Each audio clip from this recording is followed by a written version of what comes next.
are all chasing it, right? That elusive, perfect night's sleep. But what if I told you the solution isn't some magic pill, but actually a really simple plan? Well, in this explainer, we're going to break down all the key science and expert advice into a step-by-step guide to totally transform your sleep, starting right now. So let's just start with a question that I think hits home for a lot of us. Do you wake up in the morning feeling like you've barely slept at all? If you're nodding your head, you are definitely not alone. The good news is it's fixable. And the solution, it doesn't start when your head hits the pillow.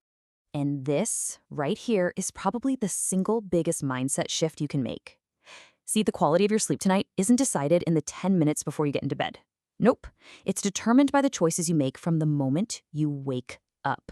It's a full day commitment. So let's start our journey right where your day begins.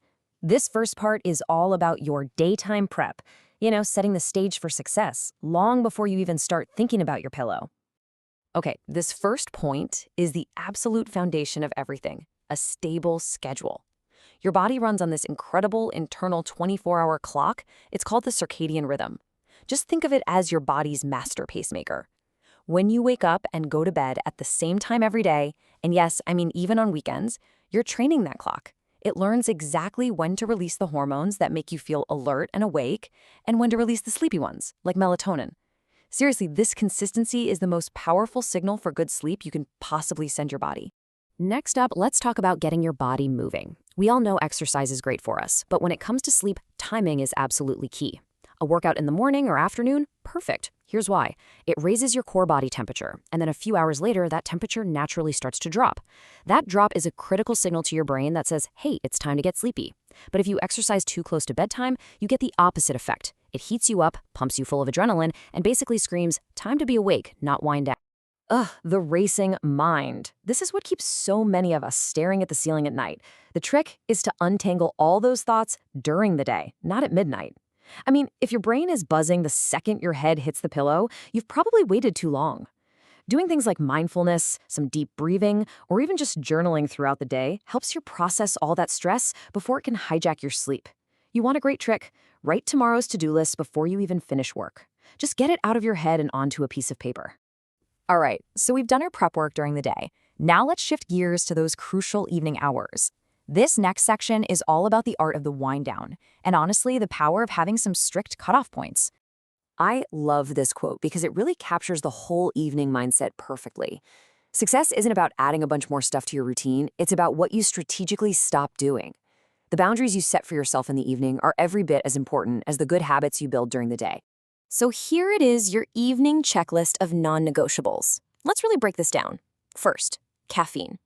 It has a really long half-life, which is just a sciencey way of saying it hangs around in your system for hours, so that 3 p.m. cutoff is a really safe bet.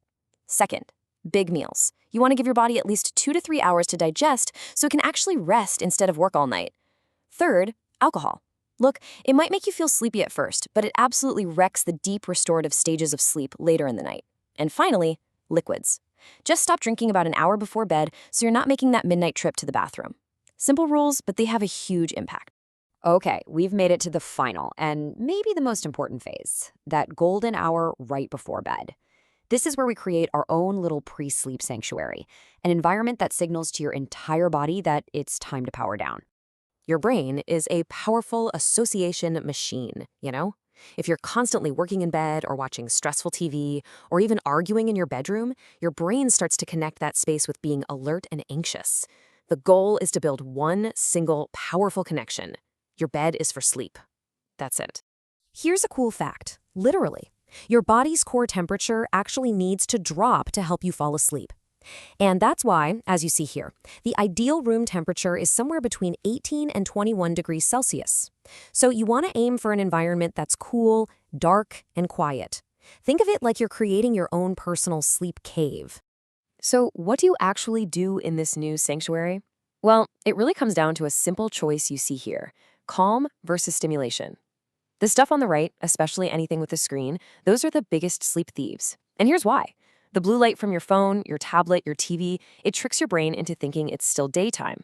It actually suppresses the release of melatonin, and that's your body's natural sleep hormone. Just swapping that screen for a physical book is one of the most powerful upgrades you can possibly make. So when you put it all together, All these do this activities, they form a consistent relaxation ritual. It doesn't matter if it's 30 minutes or a full hour.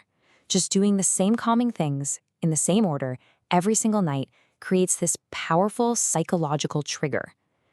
This ritual becomes the final, unmistakable signal to your brain that the day is over, it's time to rest. So, I'll leave you with this question. I know we've covered a lot, from your morning schedule all the way to your evening wind down, and you don't have to change everything at once. Please don't. Just pick one thing. Looking at everything we've talked about, what's the one single habit you can commit to changing, starting tonight? Because the journey to better sleep, it always begins with that very first step.